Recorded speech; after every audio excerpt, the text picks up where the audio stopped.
This is Jerod Lakefield, a novel by Don Fensler, part number 18. Torben East Disappearing Act. Our next game was against Torben East University, a very weak team, even weaker than we used to be. We could beat Torben without Jerod Lakefield, and we basically did.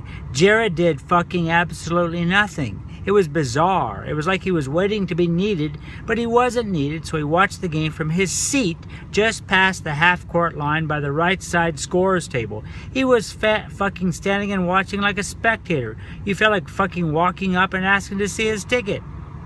We coaches were highly disconcerted, but what could we say? It was not hurting us. We were going to win the game even if Jerod pulled out a lawn chair and fucking six-pack of beer and started watching Seinfeld reruns. It didn't matter. Still, Jerod Lakefield made it hard to be a coach.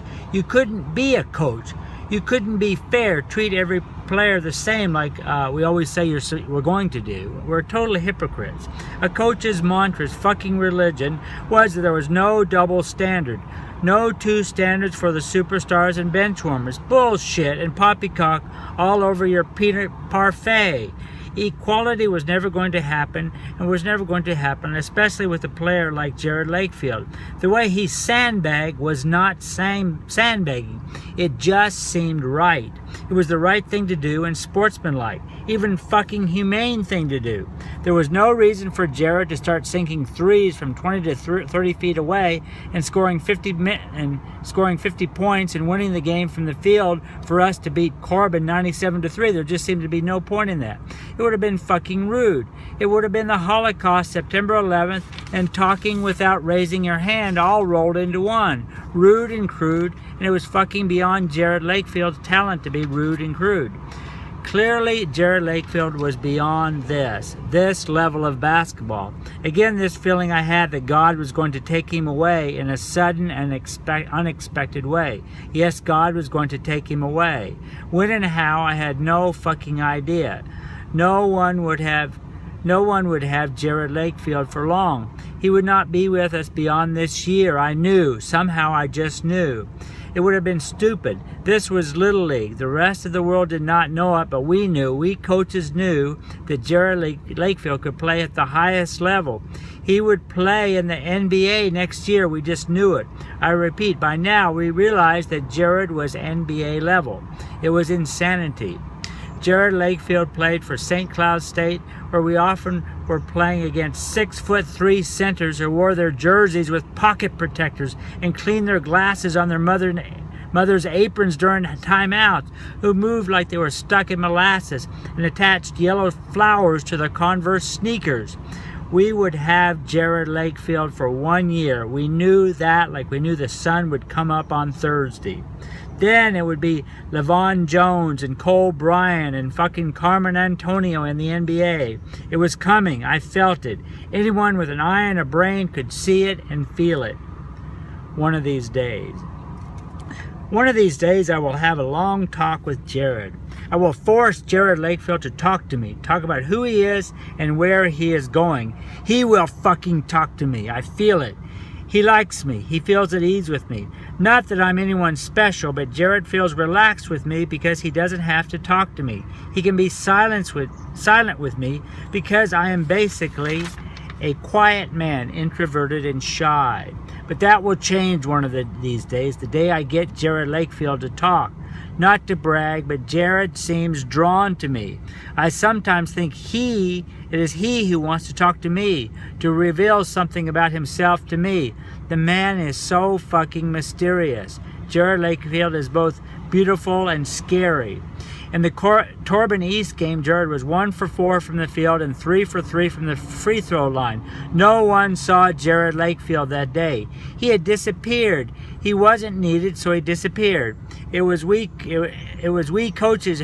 We had to yell at him and tell him to get fucking back in the game or he would be benched. But we coaches did not do our jobs. We should have yelled at him, but we didn't. We were as silent as lambs and as bashful as Japanese schoolgirls when Jerod walked by us.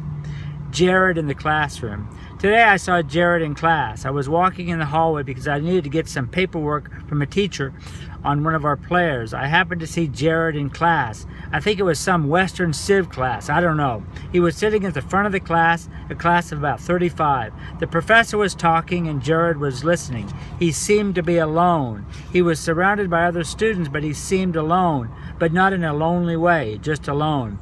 I watched him for a while. I don't know why. I could see he was a serious student. He was listening like he wanted to learn.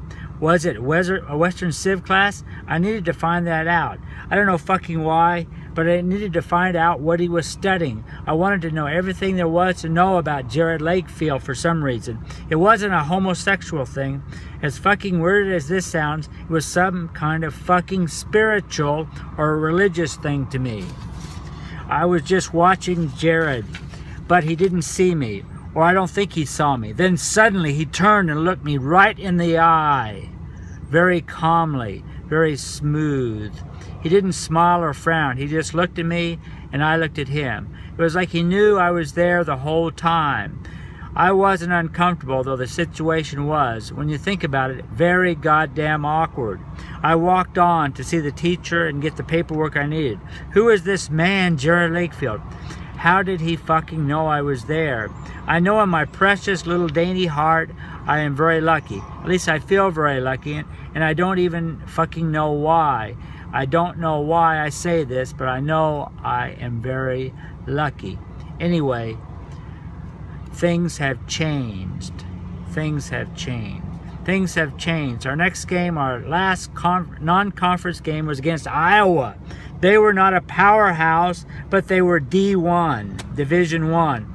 It was in their place, and the Iowa fans were fucking raucous, to the point of being goddamn rude and obnoxious.